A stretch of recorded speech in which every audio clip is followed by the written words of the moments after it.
Welcome to the Feel Your Best Formula podcast. Are you over 40 and tired of struggling with your weight, dieting, and constantly feeling like you're starting over with nutrition and fitness? Do you wish you had more energy? Do you want to lose weight and finally keep it off for good? I'm Lil, a certified nutrition coach and former registered nurse. I too have been there, and at the age of 44, I decided I was done with fad diets and chasing a lower number on the scale. I was so tired of constantly starting over and wondering why I couldn't get lasting results. I became a nutrition coach and created the Feel Your Best formula for women who want to build muscle, lose fat, and keep it off for good. If you're ready to build a better relationship with food, the scale, and your body, let's build your formula for feeling your best. If you're new here, make sure to check the episode details for the link to my newbie starter guide.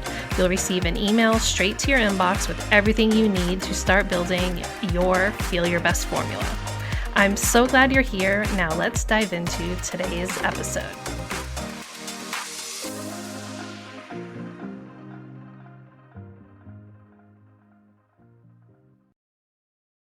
Hello, welcome to this week's mini session on the Feel Your Best Formula podcast. I am Lil, and I'm so glad to finally be sitting down to record this episode. I'll just share a little personal story here because you can probably relate to having one of those days, and I'm having one of those days. So I was so excited today. I had nothing really on the calendar, no appointments or anything that my kids needed me for really.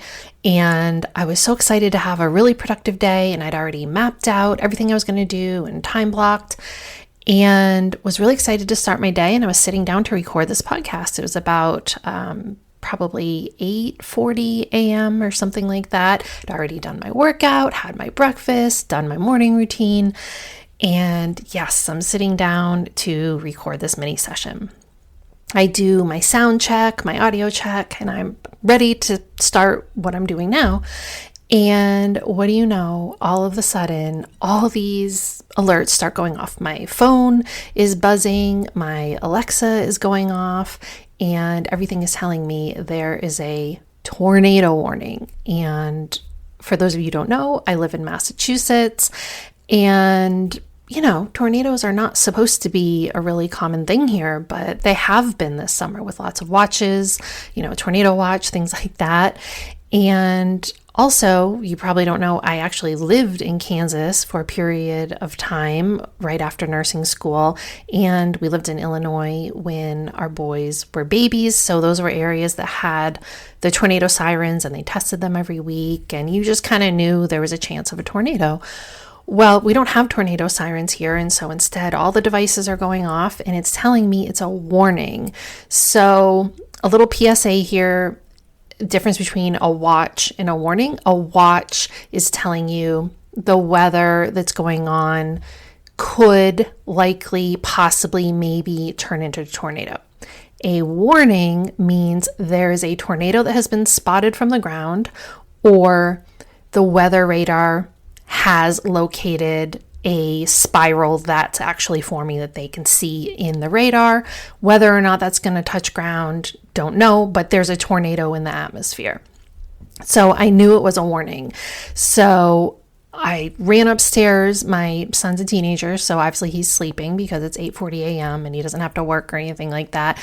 Grab him out of bed, take Jade, go in the basement, and we hung out there until we finally got the clear all around 9:30 a.m. So that was how my morning started, and then it just kind of went on from there, where every time I sat down to record, all of a sudden there's big work trucks making noise, and then there's landscapers making noise at the neighbor's house and stuff. So I am finally here, and let me start off by saying, you're like, why is this a mini session? It's a Monday. Well, with the transition coming from summer into the school year, I just decided, you know what, let's just do some mini sessions. I know you're busy. I'm busy. My longer episodes, take a lot more planning and, on your end too, a lot of thought, and sometimes there's action items and stuff like that. So I said, let's just keep it short, sweet, but also things that can be powerful, more thought-provoking for you.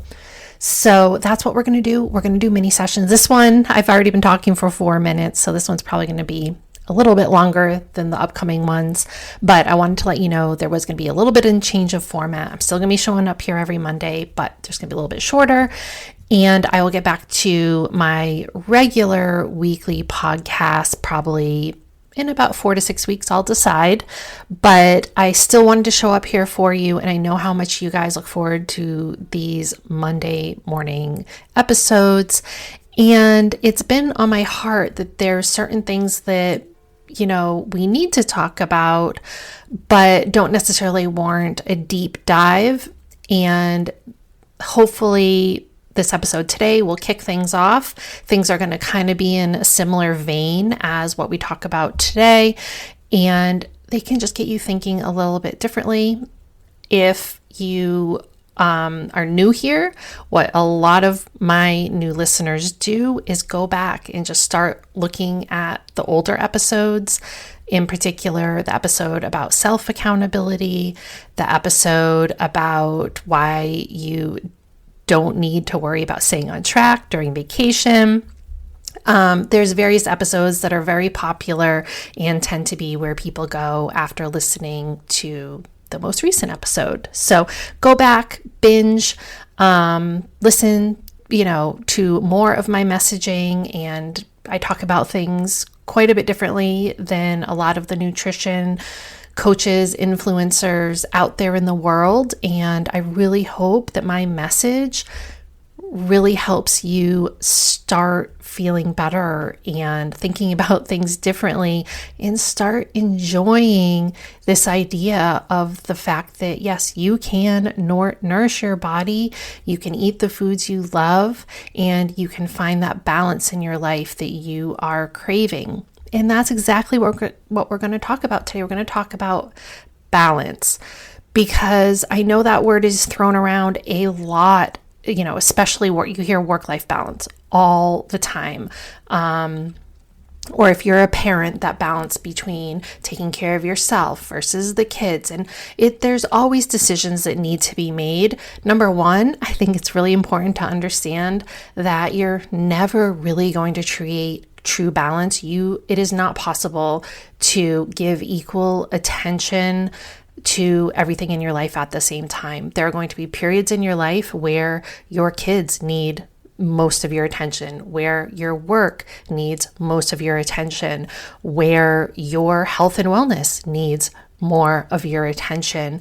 And the thing is, sometimes you can give that heavier attention to a specific area at one time, so that then you don't need to give it as much attention. And that's really what this podcast and my messaging is all about. Taking the time and the effort to really figure out what works for you, because once you figure out what works, then it just kind of becomes a well-oiled machine.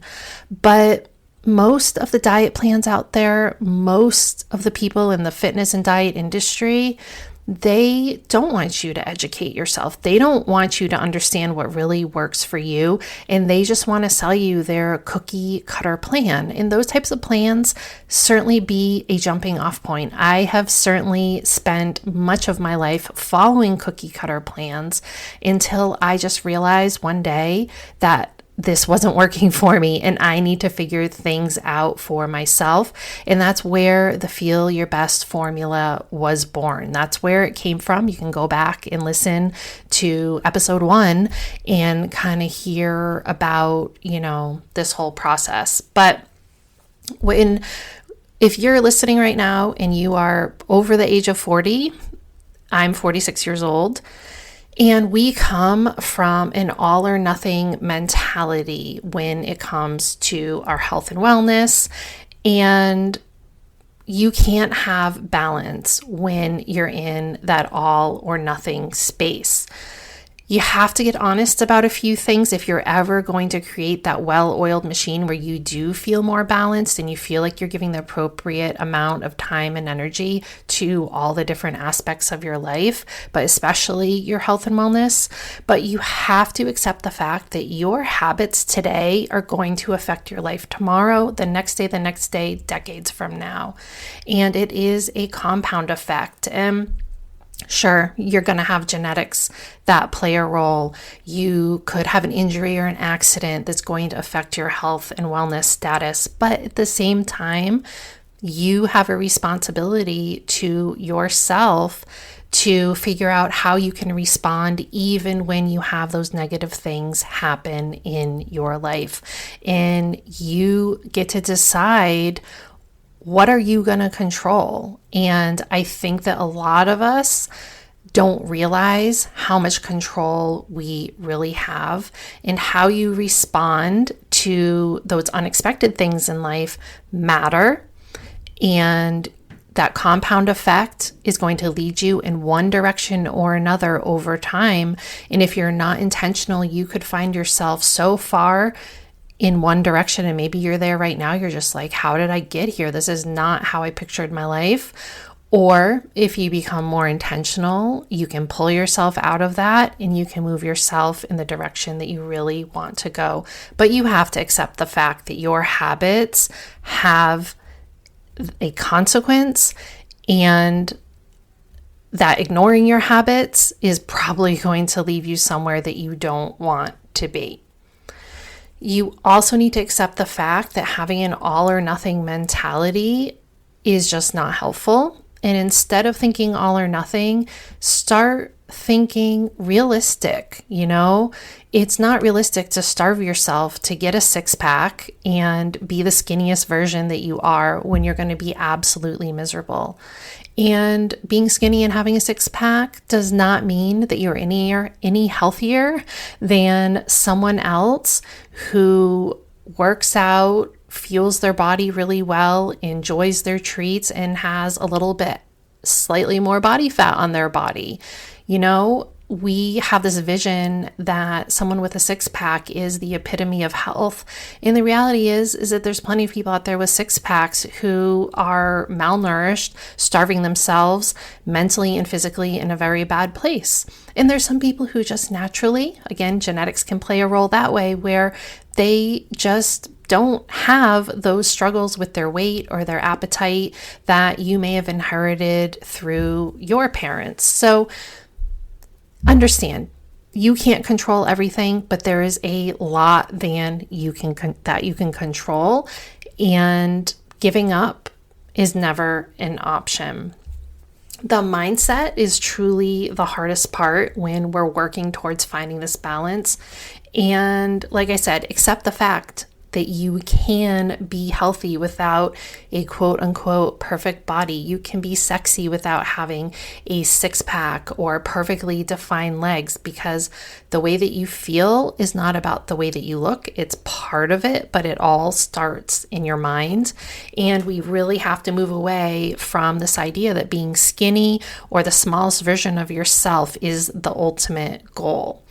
And we also have to move away from the idea that a 12-week boot camp where, you work your booty off in this really rigorous workout program, you follow a really strict diet, and you get these results. If you're doing that in a way that is unsustainable, then how is that the solution for you? We want to be looking for habits that we can do for 12 weeks, that we can do for 52 weeks, the 365 days of the year, and really look to create habits that we can repeat and stick with that move us in the direction that we want to go. We also need to accept the fact that taking the time to understand basic nutrition and fitness and health and wellness, to really understand some basic science about these things, is going to pay off in the long run. And Unfortunately, the diet and fitness industry loves to keep you confused. They know that they can sell you something if you are not knowledgeable about it yourself. Think of the area where you are an expert, in your job. If, say, for example, you are a hairstylist, and if someone tried to sell you a product that you knew absolutely was a waste of money and isn't going to help your hair look any better, you're going to say, forget that, I'm not going to buy that. And it's because you're an expert in a certain area and you know nonsense when you see it. You know that someone's trying to sell you something that isn't going to work for you. But when it comes to your health and wellness, even you could be a nurse or a doctor, if you are not knowledgeable about nutrition and about fitness and you're looking for a solution, it can be very tempting to just say, just give me a plan so I can follow it, and skip the part where you are learning that educational piece. And when I work with my clients, this is the first part that we do. We work on learning, and it has been incredible seeing my clients that really struggle with the mindset stuff and the all in or all out mentality. One of my clients is going to be entering a fat loss phase shortly. And she's been working with me for 3 months. She has not lost 1 pound. She's maintained, so, gone up and down maybe 3 to 5 pounds during this time.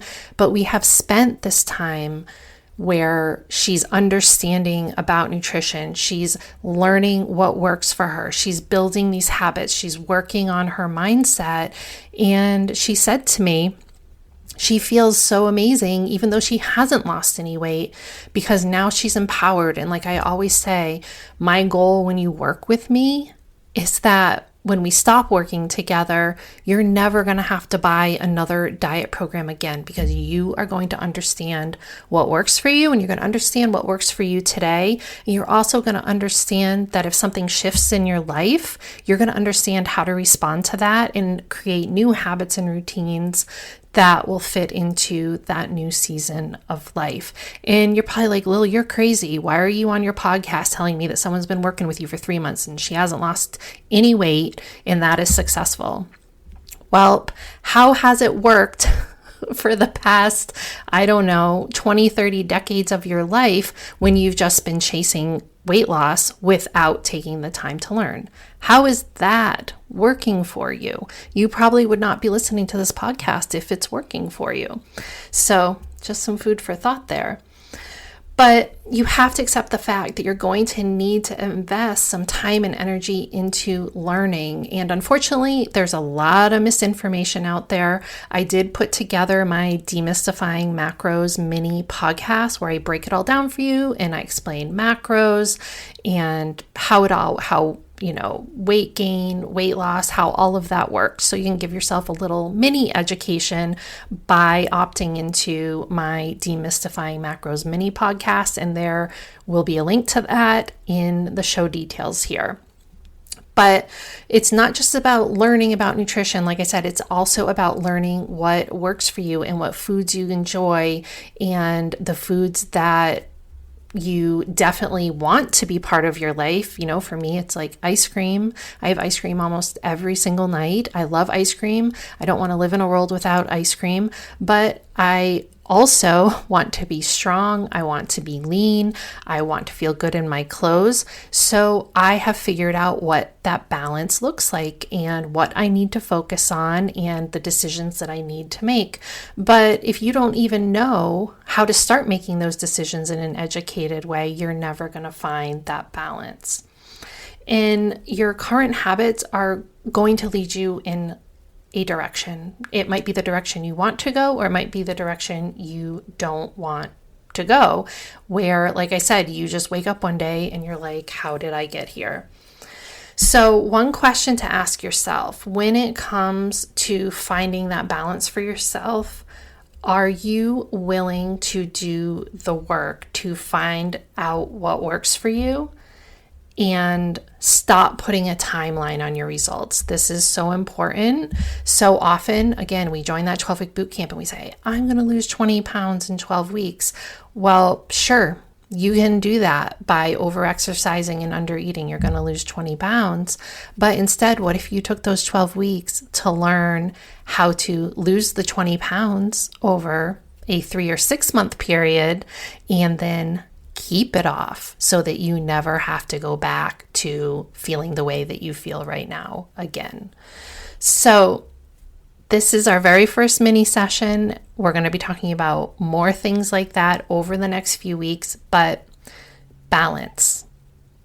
Figuring out how are you going to create a day-to-day life that supports you having the body that you want, enjoying your life, eating the foods that you enjoy, eating foods that support your goals, figuring out a way to fit fitness into your life, working on your mental health. It sure sounds like a lot. It sounds a little overwhelming, but the cool thing is that once you start following the Feel Your Best formula and you have this framework to build out that unique formula for yourself, it actually simplifies things. And that's what it's all about. We all want simple, right? But sometimes it has to be a little bit more effort, a little bit more investment on the front end so that we can create that well-oiled machine on the back end. Okay, thank you so much for listening. I'm looking forward to speaking with you next Monday for another mini session. Thank you so much for tuning into today's episode of the Feel Your Best Formula podcast. If you haven't already, make sure to check the episode details for my new listener starter guide, and any additional resources mentioned in the episode can also be found in the show notes on my website. You can always find me on Instagram at Macros with Lil, and for more healthy lifestyle tips, recipes, and information on my one-to-one and group coaching services, make sure to check out my website. All the links can be found below. If you know someone else who is ready to start building their formula for feeling their best, please share the love and send them a link to the podcast. I hope you found today's episode helpful, and I'll see you back here next week for a brand new one.